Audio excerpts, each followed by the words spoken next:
ang atong labang makagagahom for giving us this opportunity nga maka-witness kita of this historic turnover ceremony, no? Joint turnover ceremony of the Communal Irrigation System of Itom and Mainit, funded by CARP IC CY 2024. Now, kining proyekto is a culmination of hard work and dedication. At it also marks a significant step forward for the farmers and the community of Itom and Mainit in the province of Camiguin.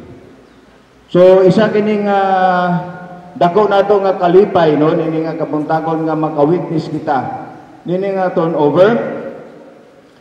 O nga this system, this irrigation system, dili lang makatabang kini sa pagpalambo sa income, no, sa atong mga mag-uuma, but it will also boost the economic condition of this entire area by increasing your harvest and ensuring a more stable and productive agricultural sector. Now for Itom, we have a service area of 60 hectares, no? Which benefited 142 farmers.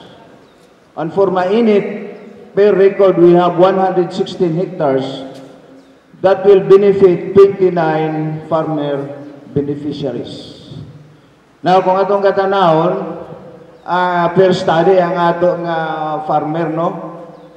Gakaedad na, gakaedara na, aging. Ang average nga edad sa atong mga farmer karon is around 59 years old. No? So isa kani ka challenge sa matagusa kanato, no?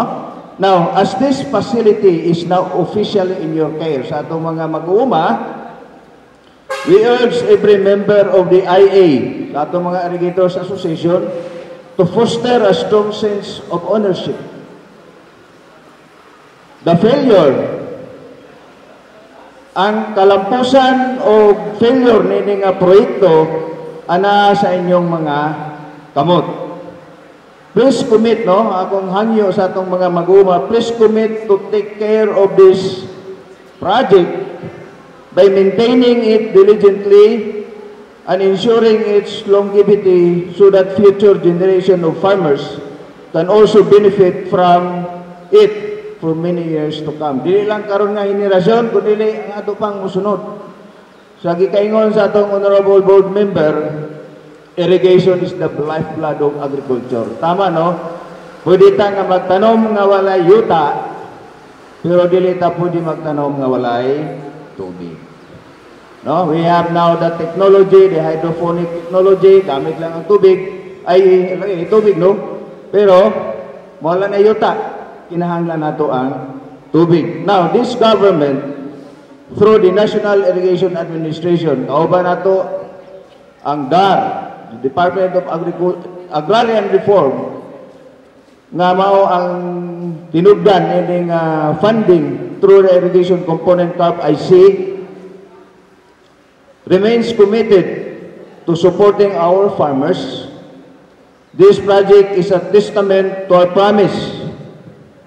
Usa kani ka pagpakita nga ang mission sa niya to construct and operate irrigation systems to improve or to increase agricultural productivity and increase our farmers' income. Muna ang handom, no, sa atong ahensya nga unta pagbalik nato naagi kausaban sa kinabuhi sa atong mga mag-uuma. Though it's a challenge now.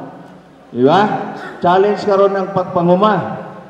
Kung atong makita, wala pa'y harvest, mahal ang humay. Pag nanang harvest, barato na ang humay. No? Mahal ang input, barato ang abot.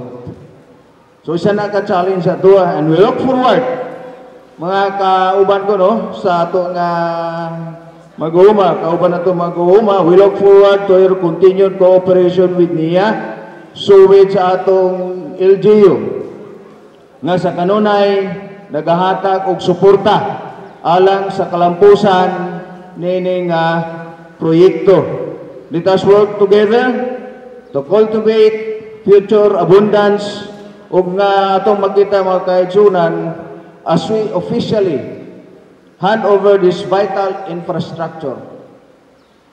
Wala lang kita nga gaton over ug usa ka irigasyon nga structure, wala lang kita gahisgot og panubig, but then gahisgot usab kita og simbolo sa paglaom. No? Simbolo sa paglaom nga ang atong patubig magahatag o paglaom nga matuman ang handom sa atong mga mag-uuma.